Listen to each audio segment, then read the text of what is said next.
Hi, it's John again. It's December 14th, 2025. I'm sitting in my apartment with electricity and heat because of the tireless efforts of the Ukrainian people and the infrastructure workers to keep all of this going as the Russians try to destroy it. They work tirelessly throughout the entire country, reconnecting heat, reconnecting electricity, fixing the damage done by the Russians. Because the Ukrainian people are not quitters. They will not give in. They will not give in to the genocidal Russian invasion. I want to cover disinformation and do a series on that because it's massive. The issue today I've seen in the press in the US many, many times, and it's about elections in Ukraine. A little story about the Ukrainian people. I was told years ago when I first came to Ukraine, which I believe was in 2010, that if you put 3 Ukrainians in a room, they will form 4 different political parties. But if you attack them, they will become one. The Ukrainian democracy is very participatory. If they're upset with anything in the government, they protest. Here's what we have to understand about the Ukrainian constitution. The Ukrainian constitution does not allow for elections during martial law. Now, the reasons should be obvious. The Ukrainians also follow their constitution, and I must commend Zelensky and the government for actually following the constitution, unlike what seems to happen in the US right now. So Zelensky couldn't have an election if he wanted to. Martial law cannot just be declared by Zelensky. It has to be approved by the Rada, or the parliament. If it's not approved, there's no martial law, and of course there could be elections. Now, the interesting thing that I want to deal with is disinformation. The Russians are phenomenal about it. It's one thing Russians do well, which is lie. There's been the statement that in World War II, in the UK, they had elections. The truth is, from 1939 to 1945, the UK did not have elections. They had bombs being thrown at them. They had missiles being thrown at them.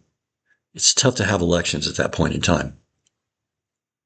What did happen was that after VE Day, or Victory in Europe Day, when the UK was no longer under attack, they did have elections.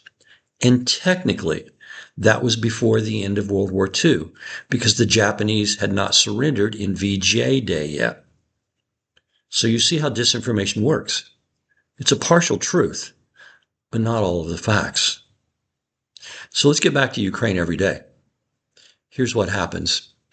A percentage of the country is occupied by the Russians, Ukrainians. A percentage of the population is outside of Ukraine, primarily women and children. And of course, the children can't vote. So you have to have a way for them to be able to vote. The other thing is that daily there are air raid sirens throughout the entire country. There are drones and missiles throughout the entire country.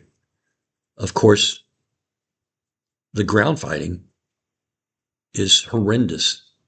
So how do you have elections during that? What has to happen is there's a ceasefire. It has to be neutralized. The Russians have to pull back from where they are. Because unless you can have a ceasefire, you cannot have elections. That should be obvious to anyone. So when we say the Ukrainian people want elections, the Ukrainian people always want elections. The reality is no one's holding this back except the Russians.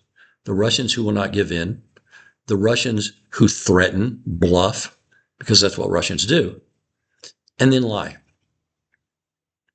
So let's have elections after the ceasefire, after the Russians go back to where they belong.